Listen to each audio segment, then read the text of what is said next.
Hello, everybody, and welcome back to yet another video. I'm your host, the OT Astartes. Now, this is no longer called TV Review Thursdays. I have rechristened this to be an Astartes Analysis. So, yeah, I decided to rename it because I just don't have time to upload on a Thursday anymore. Instead, I will freelance upload. This is what I've always done, other than my wrestling that I used to do. I uploaded whenever it was done, really. So yeah, I've renamed this series. Gallifrey Falls update. Yeah, I've got another update for you guys. I every week I'm going to share an update with you on how Gallifrey Falls is doing. Midway through editing the dialogue, so I did a test screening with somebody for the first act, and they said that it was a bit jumpy at times. So what I'm going to do is I'm going to re-edit some of those frames, because what I want is for everyone to follow the story. You know, in the past, my stop motions have just flashed by and it's gone quicker than the flash. So, we are back analyzing season 2 of Hetty Feather. And I tell you something, brother, this is the darkest that this show has got. So let's bring up this week's thumbnail. Who would have thought that a CBBC show could get so dark within the space of 2 episodes? Indeed it has, my friend. So in the last episode, we saw Matron Bottomley come back from something. It looked as though it was going to be something important. So in this episode, we find out what Matron Bottomley's secret is. So, while writing her diary, Hetty describes a storm coming and that she's determined to find out Matron Bottomley's secret. Post-title sequence, the girls are woken up by Nurse Macclesfield, and she announces that they are going to be working in the garden today. Cranbourne then talks to Matron, and he asks about what the boys are going to be doing, as the girls are gardening, and gardening is a boys' thing. Then Matron snaps at Cranbourne, and after that she apologizes due to the stress that she is under. Hetty and Harriet both hide, and they stalk Matron Bottomley to find out what her secret is. Before they can do anything, Harriet tells Hetty that they have to get back to Nurse Macclesfield, as she is expecting them to go out in the garden. So the girls are all led out to the garden, and Hetty plans to run off until she's given the task of removing weeds. Hetty's not too happy about this. Well, gardening's an everyday task, love. Winterson sees Matron again and says that Colonel Brigwell is here to carry out an audit. Matron tells her to keep the foundlings away from the corridor that they are currently in, as that's where their secret is being held. It's a xenomorph. Has anyone actually seen that film, Alien? It's one of the best sci-fi films ever. Like, the effects are better than anything you'll see in modern Hollywood. If you're pretty squeamish and hate horror films and have nightmares easily, then don't watch it. Or after that, you can then watch some Warhammer 40k content of Space Marines purging Xenos, or at least play Doom. Cranbourne is treating the boys to a game of football. He reveals to everyone that he's an Aston Villa fan. Now, we went to see Peter Kay not long ago when he was at not the NEC, what's the theatre beside the thing, the river, and that venue. Yeah, I went to see Peter Kay when he was, he's still touring, but we went to see him a few weeks ago, and we passed the Aston Villa Stadium. Peter Kay was a brilliant show. What I love about it is that I haven't laughed so hard in so long, but I'm not going to spoil it anymore for you. You'll have to go and see him yourself. But yeah, and you will be shocked when he comes on stage. You'll be just as shocked as I was. And that's all I'm saying about it. Right, so Cranbourne picks Vince and Matthias as the team captains and names the teams Villa and West Bromwich. Now all we need is for Tommy Shelby to turn up. Yeah, kids. Here's what a real gang war looks like by order of the Peaky Blinders. Back to the garden. While Nurse Macclesfield sits on her ass and does nothing and reads Woman's Weekly, or Wammon's Wokeley as I call it, Sheila tells Hetty that she missed a bit. A side note here, she uses Hetty instead of Feather. You know, in the past, she's usually described Hetty as Feather and not Hetty. But in this one, she calls her by her first name. Hetty threatens to push her into the nettles and is yelled at by Nurse Macclesfield. Right, I have fell into some nettles in the past, and I can say it is not a nice experience. Suddenly a football lands in a wheelbarrow, and that everyone screams, and they treat it as though it's a meteor about to destroy the earth. Everybody is dumb enough to believe Hetty when she says that it's an alien, and they run off screaming. I bet the xenomorphs are having a great time here. It's kind of like E.T. as well, and that other film, Earth to Echo. It's hard to believe that that film is going to be 10 years old next year. It had One Republic as the soundtrack, the song Counting Stars, and it was filmed completely on a phone. And if I watched it now, I would be looking back and I'd be like, those were the days. They were, though. Like, I miss 2014.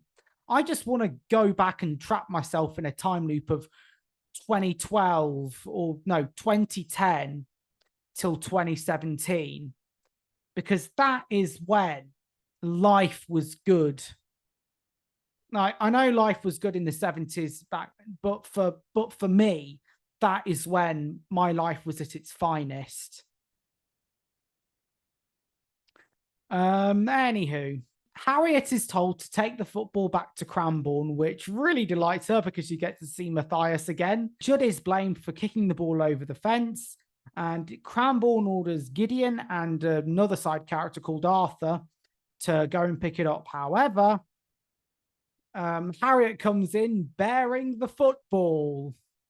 Matthias goes and retrieves it, and there is a moment where Matthias and Harriet lock hands. Yeah, and you can see that they're looking into each other's eyes at this moment. She tells him that Hetty needs him to sneak into Matron's office and find out why she went away the day before. When Harriet leaves, Matthias compliments her apron, and everyone has a little laugh. After that, the game continues, and Matthias tells Gideon about Hetty's plan, and he walks in the way of Vince deliberately. Vince is blamed for Matthias's injury, and he is then sent to the infirmary. Brigwell carries out his order, and he notices that Matron is on edge, and he says that she is exhausting herself. She's advised to take the afternoon off, but Matron is hesitant to do so, and she's dedicated to running the hospital under her regime. Gideon and Matthias go to Matron's office, and they find an empty sheet. Matthias notices that there are words partially visible from a previous letter. Ida comes in, though, to get the tea, and the boys hide. She notices that her food and tea haven't been touched. When she goes, they both decide that Hetty would be perfect to decode all this writing. On the subject of Hetty, she complains a lot about her gardening duties. Well, Harriet is crushing over Matthias, and she's enthusiastic that he could find a clue. Elizabeth noses in and asks what the friends are talking about. So Hetty then pretends to pick up some dirt, and she scares Sheila with it, making her scream and run off. After that, Matthias turns up and he gives Hetty Matron's partly visible letter. She rubs some chalk on it and reads it out. Macclesfield spots her and snatches the letter away. Brigwell reports that the hospital are doing well financially, and he announces that he is staying over for lunch. She tells Ida to fetch some of the boys to serve him food. Matron comes in and leaves Brigwell to talk with Cranbourne about his adventures in Africa. Harriet and Hetty discuss what to do about the letter. Hetty fake sneezes and then she goes off. Matron is in the forbidden corridor and she goes in and we see a child lying down. It's partly visible as well. The child threatens to expose Matron and Matron tells her that she's going to a mental asylum. Hetty and Harriet hide behind the curtain and plan to find a way into the forbidden room. While the boys are having lunch, Ida comes in and says that she needs some volunteers to wait on Brigwell. Everyone raises their hands, but in the end, Ida selects Walter and Ned. In that moment, Nurse Macclesfield comes in looking for Hetty, and she then rushes out. Meanwhile, Hetty and Harriet fail to find a way into the forbidden room. Now, bear in mind, they succeeded in lockpicking a few episodes ago, but for some reason, they fail at this time, and same goes for Ned as well. I mean, he could pick a lock with his glasses. One problem this show has with lockpicking is that sometimes it's too easy, sometimes it's too hard. I mean, what do they want? A sonic screwdriver or a crowbar or something? Sometimes this show doesn't make any sense. So while they fail to pick the lock, they hear some knocking and acknowledge that somebody is in this locked room. Sheila, Elizabeth, and Monica turn up with some gardening equipment as they're tidying up. And they manage to get the door open.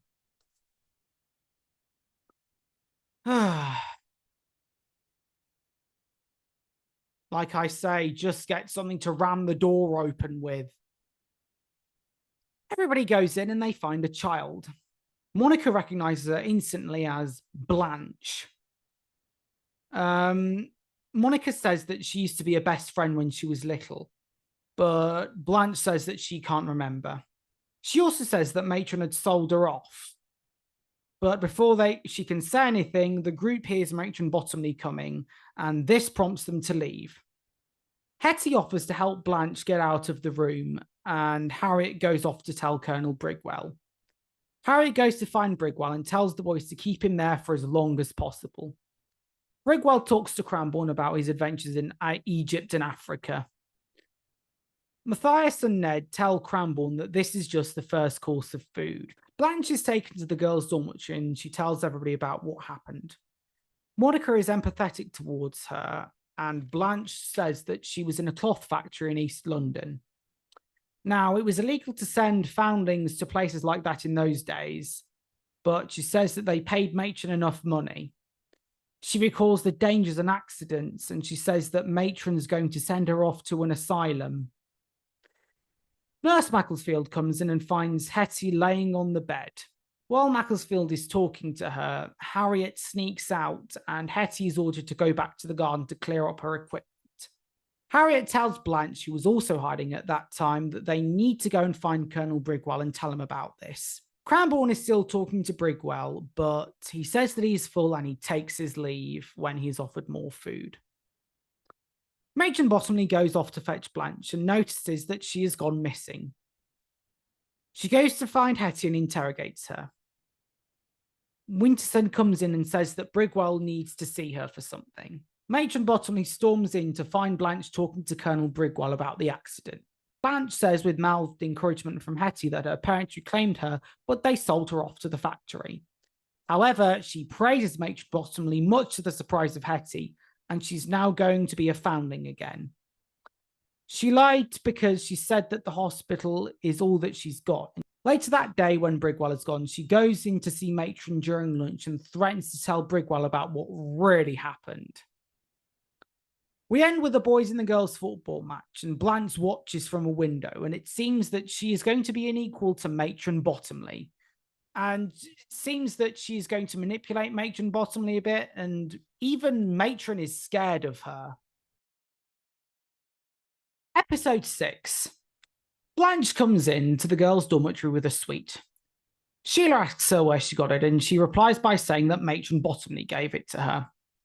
Blanche slowly walks up to Elizabeth's bed and is confronted by her. But Sheila wards Elizabeth off, as even she is afraid of Blanche. Monica goes over to try and talk with her, but she says that she still doesn't remember her. Sheila invites Blanche to join her she-mob and tells her to consider and think about her offer. During that night, Monica goes over to Blanche as she hears her having nightmares. Blanche asks Monica to stay with her for the rest of the night. She says something that prompts Monica to think that she still remembers. The next day, Sheila notices that Monica is sleeping in a different bed. Blanche says that she swapped beds with Monica because the mattress was too hard. She also asks Sheila to be her friend and offers the she-mob the toffee that she had. She only offers them to Elizabeth and Sheila, and this leaves Monica feeling a little bit left out, much to the notice of Harriet and Hetty. Then we cut to Nurse Macclesfield talking to Matron Bottomley about how Blanche is to be punished. Matron tells her not to worry and says that she will be dealt with in due course. So then the hero of the show makes a comeback, Stanley, and he drove the fastest milk cart in London. So he makes the comeback and he gives Hetty and Sheila some cakes which he brought from the baker's as a gift. A man then interrupts him and tells him not to flirt with Hetty and Sheila. While he wasn't flirting, he was saying that they look nice. The man introduces himself as Mr. Overton, and he says that he has an appointment with Matron Bottomley and Colonel Brigwell. Sheila takes him to Matron. As they leave, Stan talks to Hetty, and he says that Mr. Overton is a decorator, and he charges a lot of money to get a job done. So then Mr. Overton is being shown around by Matron Bottomley and Colonel Brigwell, and he points out that the paint on the staircase is in dire need of restoration. Matron says that they have been spending a lot of money on other things, and they agree to repaint the staircase at a great expense. Stanley comes in, and he offers to repaint the staircase at 1 shilling. Colonel Brigwell employs him to restore the staircase, and he is confident in his experience. Matron Bottomley, however, is not too happy about this, but what Colonel Brigwell says goes. Meanwhile, a man called Mr. Sutton is visiting the boys to train them about using a printing press. So the printing press has been donated to the Foundling Hospital, and everybody volunteers to have a go. Blanche and Elizabeth are cleaning the floors. She tells Monica to clean the other end, and Monica confronts her. Blanche goes back to the dormitories and leaves Monica to clean the floor all on her own, just to be lazy and to punish her for saying something. Blanche claims that Matron won't be able to punish them as Elizabeth is friends with her. Monica tries to stop her by saying that she's being used, and Macclesfield intervenes. Blanche lies to her by saying that Monica attacked her, and she is forced to clean the floor all by herself and by hand without a mop. While Nurse Macclesfield is putting away the mop, she runs into Stanley, and she takes a diversion. The boys are being taught how to use a printing press. Matthias says that it's recreation time and the boys all go out to play. Ned, however, expresses great interest in this and wishes to stay for the entire time. And because of his enthusiasm, he's offered an apprenticeship by Mr. Sutton, which makes him really happy. Monica goes back to the dormitory and she has a breakdown. She throws a candle on the floor. She eats a toffee that was offered to the she-mob, and she starts crying. She then proceeds to tear apart a pillow, and then the bell rings. She then runs back to class. Now, what I love about this scene is the actor did a really good job of portraying a breakdown. So Nurse Macclesfield does the register, and when she mentions Monica's name, she wonders where she is. Elizabeth thinks that she has ran away due to what happened earlier. But Nurse Macclesfield says that she will punish everybody if she has done so, including Sheila and Elizabeth. From the corridor, screaming is heard. Harriet gets suspicious about it and asks what it is, but Nurse Macclesfield says that it could be all kinds of people playing up. At lunch, Matron Bottomley walks in, and she comes in with terrible news. Even Matron Bottomley is shook up by this. She informs everybody that Monica had an accident and is dead. Shock fills the room and they start to pray for her. And Ida offers counselling for anybody who is dealing with grief at this moment, but Matron Bottomley forbids it. She says that Monica fell down the staircase due to a paint-covered brush that was left there. And Elizabeth is the most tearful of everybody, and she asks whether there will be a funeral for Monica or not. Matron says that they can pray for her, but there will be no service. Because they think Stan just left for his break, he feels guilty about Monica. Poor Stanley. Stan feels guilty about what happened with Monica. Sheila is tearful and she tells Stan that he should have told everyone about the brush being left out. Ida recalls Matron's emotions at the moment of the accident. In the tower, everybody talks about Monica and the accident. Harriet says that Stan swore that he cleared up. Hetty suspects that there is more to this than meets the eye. Transformers, robots in disguise. That night, in the tower, everybody talks about Monica and the accident. Harriet says that Stan swore that he cleared up before his break, and Hetty suspects that there is more to this than meets the eye.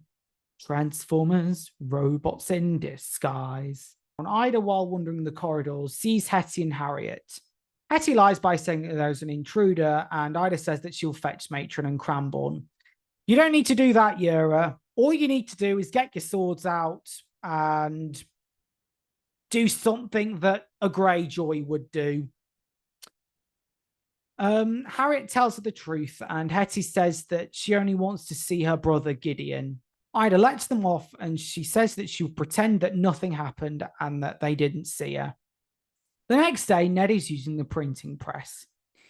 He uses too much ink, but Gideon confesses that he did it deliberately.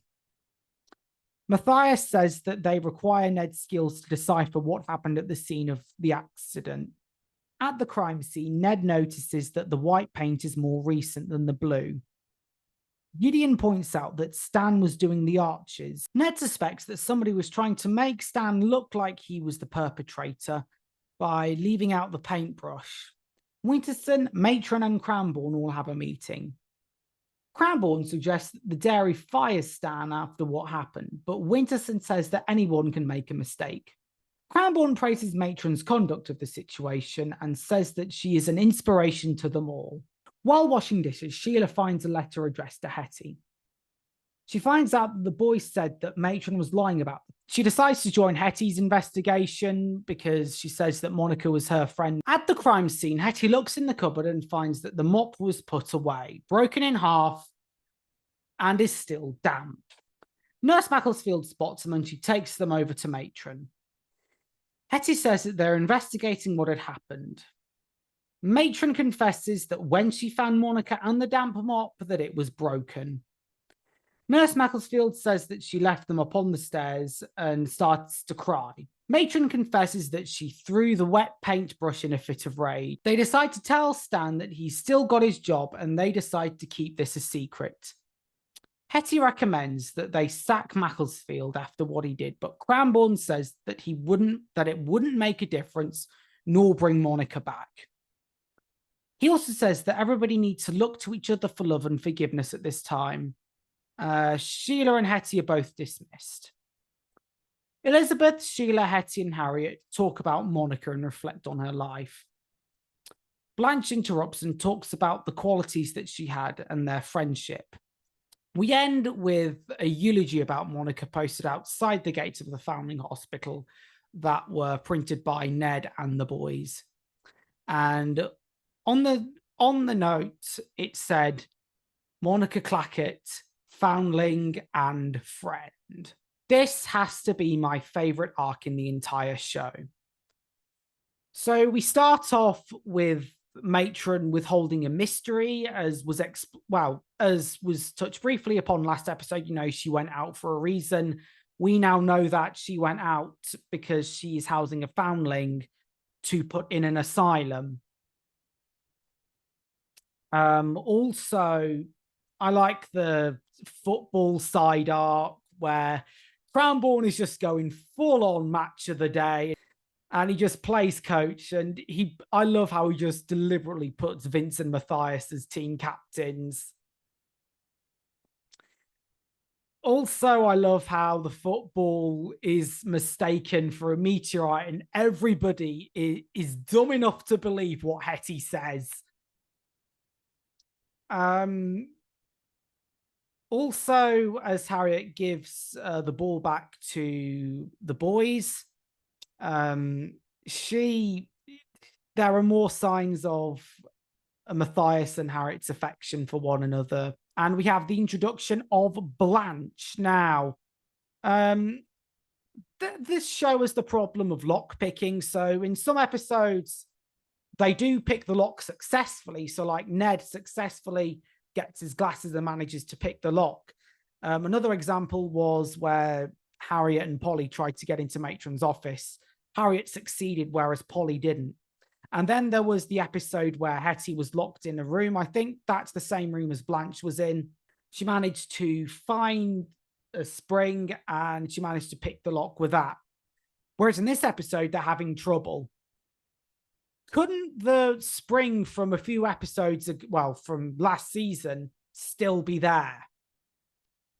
That's something that I don't get about this show. One of the things that doesn't make sense. But the introduction of Blanche was very different. Like, we discover that we only get a glimpse of Blanche through because the room is very dark. You know, it's like, who's this new character? Who's this foundling that she's locked up? And then we see Blanche not just as at first we see her as just an innocent foundling who's hurt, you know, doesn't want to get sent off to the mental asylum. But as the episode ends, we find out that she is quite manipulative of situations. So she lied by saying, you know, I owe my life to Matron Bottomley, and at the end, she threatens to expose Matron Bottomley. She says what would have really happened. You know, she threatens to tell Brigwell that she would have been sent off to the mental asylum. And poor Monica is innocent in all this because she acts friendly. You know, she's like, I'm your old friend.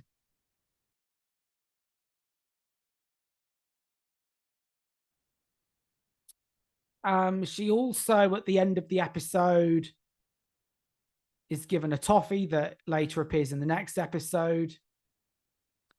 So 1 minute she's okay with Monica, you know, she says that I remember you now, you know, I remember us playing hopscotch. I remember everything that happened when we were young, that we share the same borrowed birthday. And the next day, you know, and she's all afraid, she has night terrors, but the next day she's cold with her. She cuts her off and she pushes her away. She starts by not offering her a piece of the toffee. And then later on in the episode, she pushes her away even further by forcing her to clean all by herself while they go back to the dormitories. And she thinks that she is protected well because of the power she has over Matron Bottomley. She makes herself known as a fearful presence in the Foundling Hospital, even to Matron Bottomley and Sheila. This makes Monica really angry. She tries to prevent Elizabeth from leaving, but even Elizabeth goes along with what Blanche says. And then, of course, she's forced to clean the floors on her own by hand. This really angers her. And of course, at the end,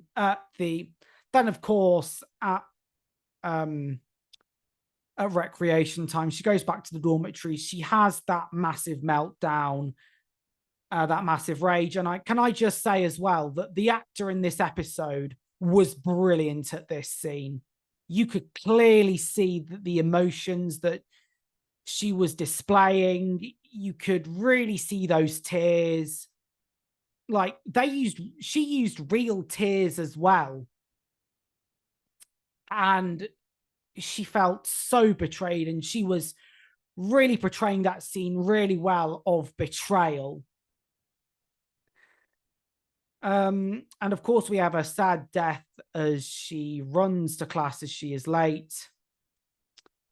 Then we also, and then we have what is perceived to one person as, oh, just some juniors playing up, to a tragic accident. And when Matron Bottomley announces this, even she is shaken by this. And you can also see that Blanche is also shaken. Elizabeth even cries, as does Sheila.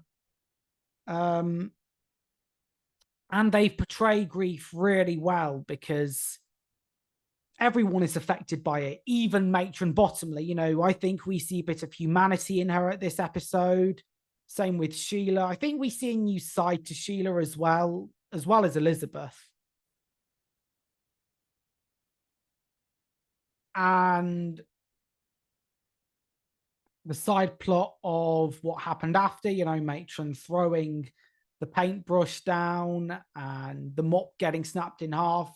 And I bet even Nurse Macclesfield feels guilty about this. Even Macclesfield herself is upset by this.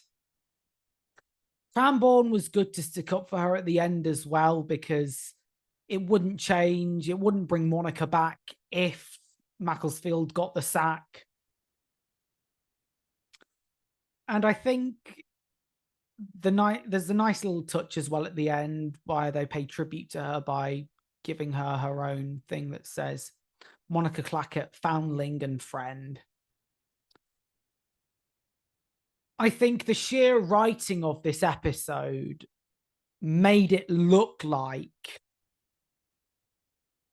I think the sheer writing of this episode was brilliant. The sheer acting as well from the actors, young and older. I think that Monica was misunderstood a lot. We also saw that in the end of season 1, in fact, I noticed that Monica felt a bit left out when Sheila and Elizabeth were both bidding for tickets. And in this season, Monica has more of a supporting role. And poor Monica acts all friendly and innocent around Blanche, who eventually manipulates her and pushes her away so far. She ends up having a breakdown because she's that upset by it.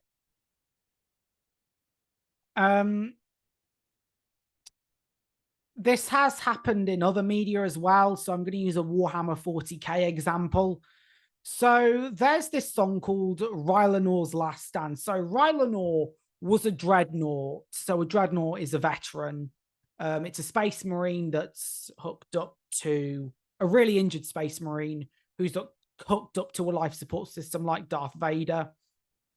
And in the story, Rylanor was betrayed by his Primarch, and when he sent a false signal to Lur Fulgrim, his Primarch. Eventually, it's picked up by a Thousand Sons squadron. Fulgrim also turns up as well.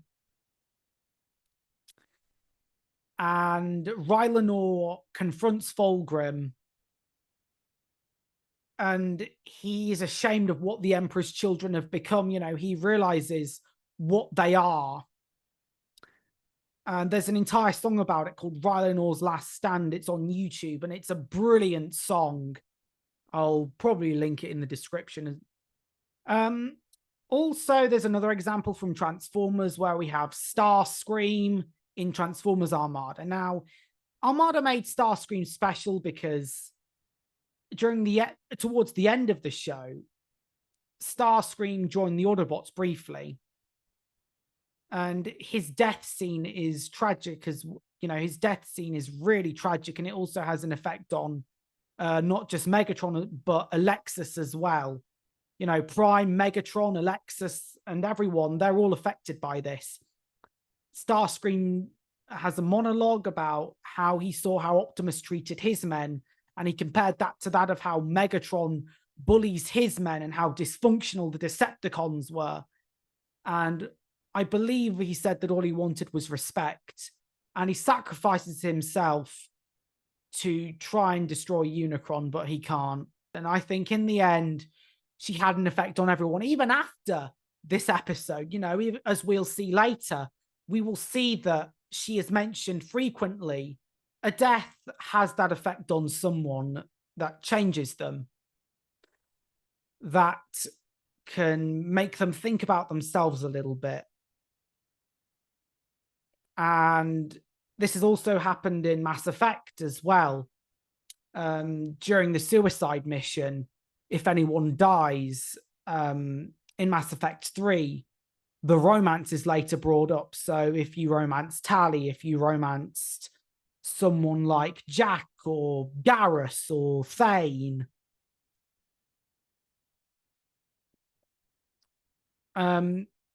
yeah, I think a death can have a heavy effect on somebody. And also throughout the course of Mass Effect 3, Shepard has these dreams which he hears the echoes of characters who died during the trilogy. A death can have a massive effect on somebody. It changes them emotionally, and it changes them as people. I think that Monica changed Sheila's character a bit. I think she gave her a bit more humanity. So yeah, thank you all very much for watching this episode, and I will see you all later. So goodbye, good night, and follow the buzzards.